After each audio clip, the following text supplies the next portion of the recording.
50 formula Swaminathan आयोग के अंदर देने के लिए जिनका योगदान है, अतुल कुमार अंजान जी हमारे बीच में हैं।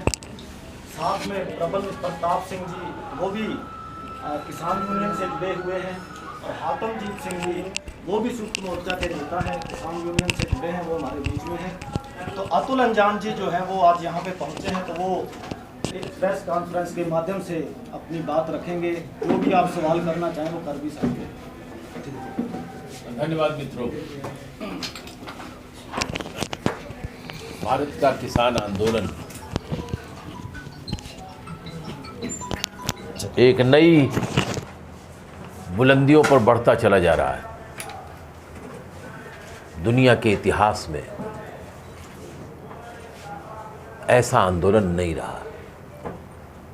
आज़ादी के बाद हमने जनतांत्रिक तरीके से, लोकतांत्रिक तरीके से और विभिन्न रास्तों से असहमति के खिलाफ बड़े संघर्ष किए हैं। विभिन्न संगठनों ने, विभिन्न जन समुदाय ने। आदिवासियों के संघर्ष हुए हैं, सामाजिक और आर्थिक रूप से पिछड़े हुए लोगों के संघर्ष हुए हैं, दलित और शोषित पीड़ितों के संघर्ष हुए हैं, मजदूरों के संघर्ष हुए हैं, कर्मचारियों के संघर्ष हुए हैं, छात्रों नौजवानों के संघर्ष हुए हैं। लेकिन ये किसानों का अद्वितीय संघर्ष है।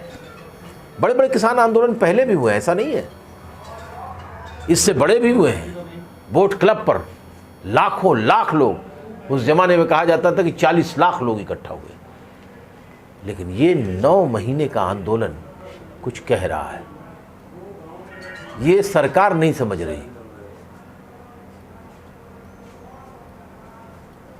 देश के कारपोरेट घराने, देश की दौलत पर उनका कब्जा हो रहा है।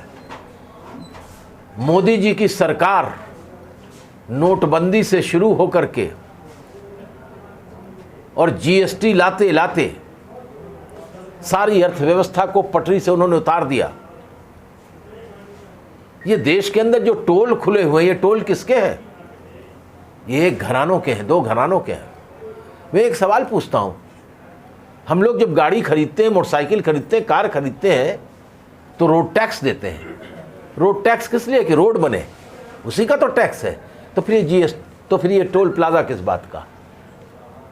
ये टोल प्लाजा किस बात का? काहे का टैक्स?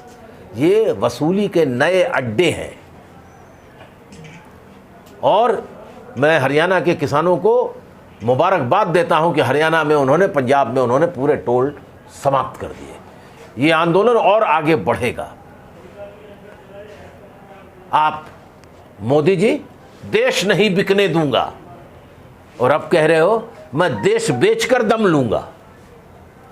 रेल बेच रहे हो, गैस अथॉरिटी बेच रहे हो, LIC बेच रहे हो, बैंकों को बेच रहे हो, सड़कों को बेच रहे हो, हवाई अड्डों को बेच रहे हो, कंटेनर्स को बेच रहे हो। क्या कर रहे हो? आप कह रहे हो कि हम 5 किलो राशन दे रहे। झूठ, झूठ के विज्ञापन लगे हैं। मोदी और ठक्कर के जो ये बयान है लगे हैं, ये झूठ के बयान हैं। मुफ्त राशन ये दे रहे हैं। मुफ्त राशन तो देश के लाखों लोगों ने प्रदर्शन किया था 2009 से लेकर। Right to food, right to food, भोजन का अधिकार। और तब संविधान में परिवर्तन करके भोजन के अधिकार को जोड़ा गया मनमोहन सिंह जी की सरकार में, और उस राइट टू फूड के तहत 5 किलो गेहूं या चावल मिल रहा है। हम लोग भूल जाते हैं बड़ी जल्दी। आप कह रहे हैं वैक्सीन, मुफ्त राशन, मुफ्त वैक्सीन। वैक्सीन आप थोड़े दे रहे हैं, आपने तो दाम तय किया था 1100 रुपए, 1200 रुपए, 800 रुपए। इस सुप्रीम कोर्ट की वजह से मुफ्त जो है वैक्सीन लग रहा है, क्योंकि संविधान में दिया है कि रोजी रोटी, कपड़ा, मकान, स्वास्थ्य, भोजन, ये सरकार की जिम्मेदारी है। इसलिए ये स्वास्थ्य से संबंधित था, वैक्सीन इसलिए आया। हम आपसे कहना चाहते हैं, झूठ की बुनियाद पर सरकार है। ये सरकार जाएगी 2024 में, लेकिन ये देश के ऊपर इतना बड़ा कर्ज लाद रही है। मैं कहना नहीं चाहता भी, इस वक्त देश के ऊपर इन लोगों ने वर्ल्ड बैंक और IMF से लोन लेकर के कोई 3 करोड़ लाख रुपए का लोन ले लिया है, ये कैसे चुकता होगा?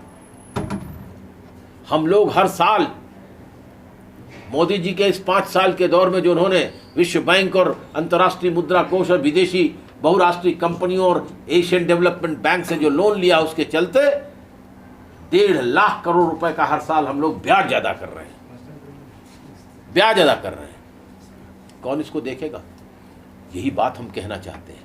अभी परसों रिपोर्ट निकली है कि 2013 से लेकर 2018 के बीच में भारत के प्रत्येक 9.5 करोड़ जो खेती किसानी से जुटे हुए परिवार हैं, इन परिवारों पर इन 5 साल में 27,000 रुपए का अतिरिक्त कर्जा हो गया। यानी आज प्रत्येक परिवार पर, प्रत्येक खेती किसानी करने वाले परिवार के ऊपर लगभग 76,000 करोड़ रुपए का कर्ज हो गया है। ये मैं नहीं कह रहा, ये भारत सरकार का प्रोग्राम इंप्लीमेंटेशन कमेटी की परसों रिपोर्ट निकली है, उसमें कहा गया है। तो स्थिति भयावह है। मैं एक सवाल पूछ रहा हूं, ये सिरसा तो गुंडों का अड्डा हो गया है, राजनीतिक गुंडों का अड्डा है, राजनीतिक गुंडों का, आचरण विहीन लोगों का अड्डा है। ये मैं सिरसा के लोगों से हाथ जोड़ के कहता हूं कि सिरसा को बदनामी से मुक्त कराओ। ये आंडा कांडा कौन है भाई? ये कौन है भाई? दुष्यंत चौटाला यहां घूम नहीं सकता, रात में भेष बदल के आता है। ये चौटाला घोटाला, ये चौटाला घोटाला दीवाला निकाल दिया समाज का। ये रंजीत, ये भी छुप के आता, घर को पूरा, इसने सुना है कि पूरे अपने घर के इलाके का जो है नाकेबंदी कर रखी है, लोगों को चलने का अधिकार नहीं है। अरे भाई, इंग्लैंड की महारानी के घर के सामने और प्रधानमंत्री 10 डाउनिंग स्ट्रीट के सामने कोई भी आदमी जा सकता है और कोई भी आदमी बैठ करके अपनी अर्जी दे सकता है। प्रधानमंत्री, भारत के प्रधानमंत्री के घर के सामने से कोई गुजर नहीं सकता। ऐसा ही जो खेल यहाँ सिरसा में कांडा और चौटाला, दोनों चौटाला बंधुओं ने, दादा और पोते ने कर रखा है, वैसा ही दिल्ली में है। मैं हरियाणा के किसानों को बधाई देता हूं कि भारतीय जनता पार्टी और सरकार के मंत्रियों को वो कहीं घूमने नहीं दे रहे हैं, उनका जम करके लोकतांत्रिक विरोध कर रहे हैं।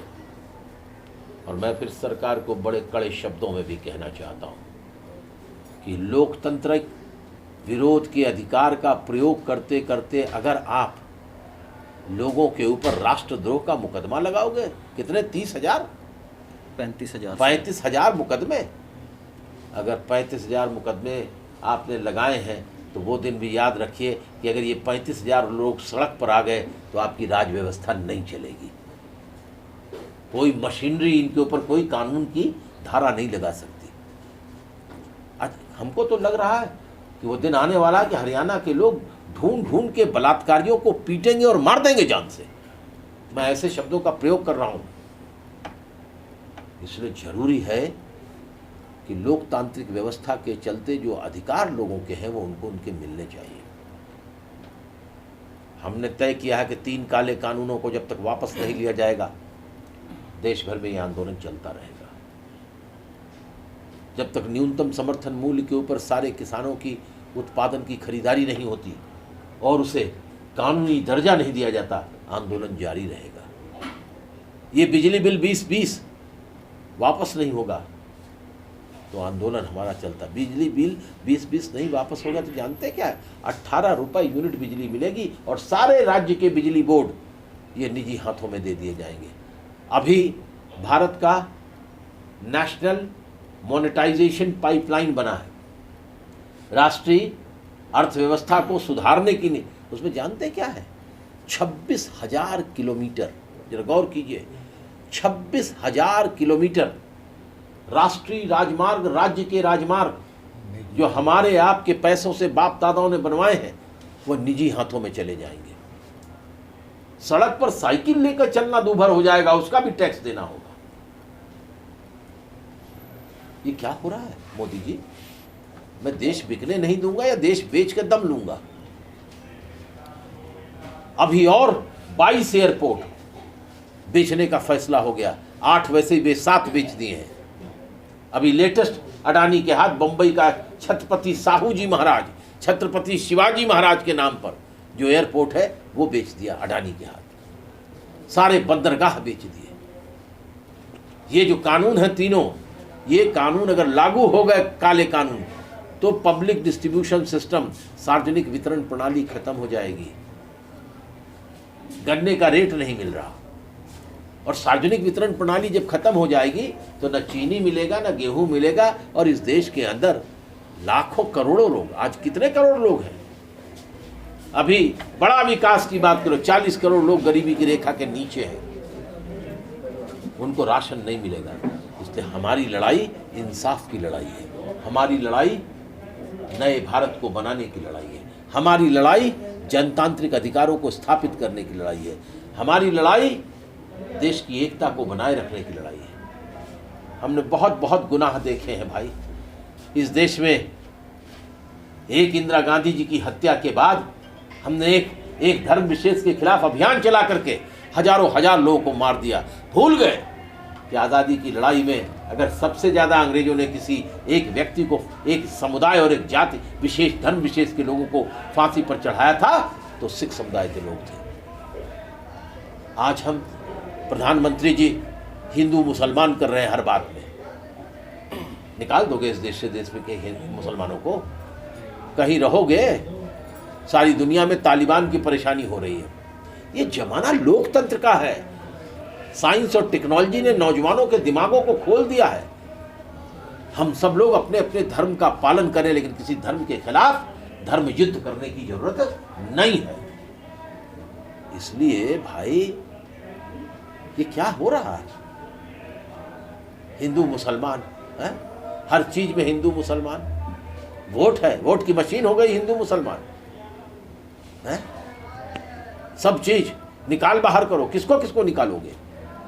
एक जगह पर आप इस देश में जो चला रहे हो, मैं पूछना चाहता हूं मोदी सरकार से। अभी आपने केंद्रीय मंत्रिमंडल को बनाया फिर से।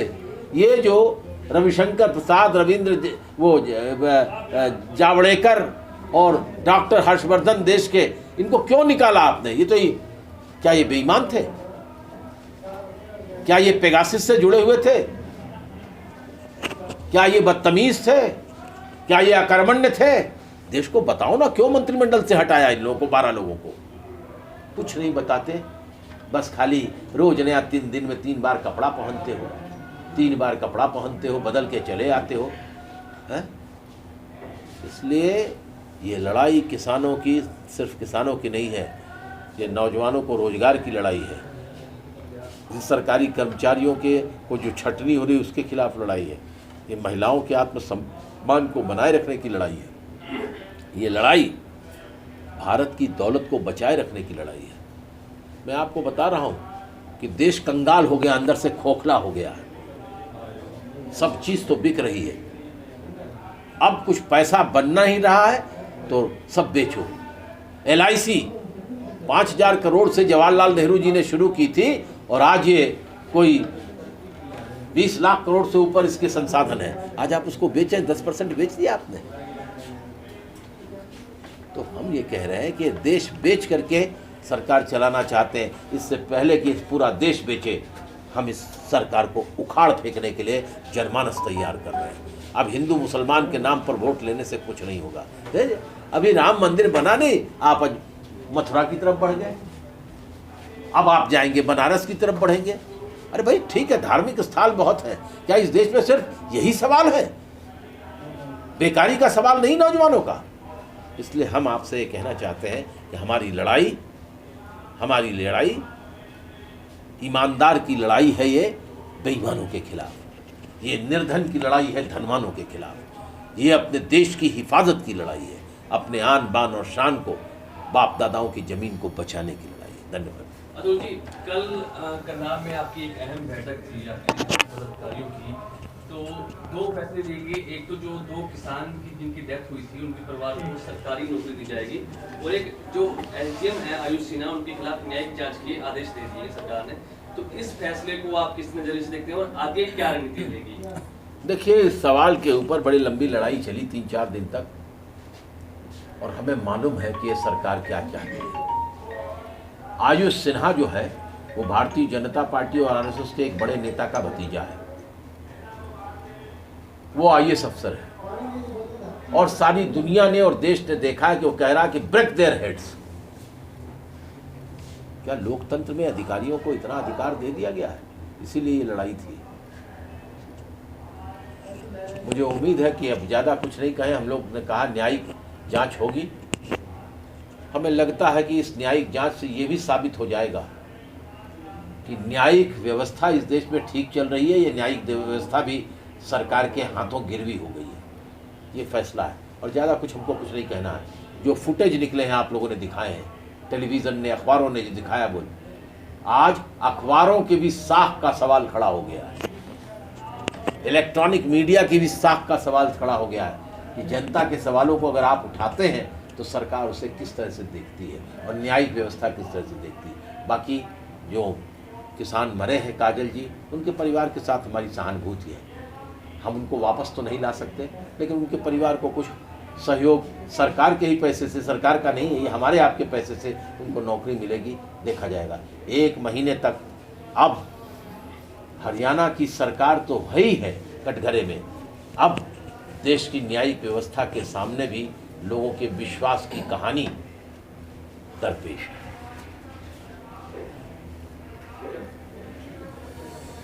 Any other question?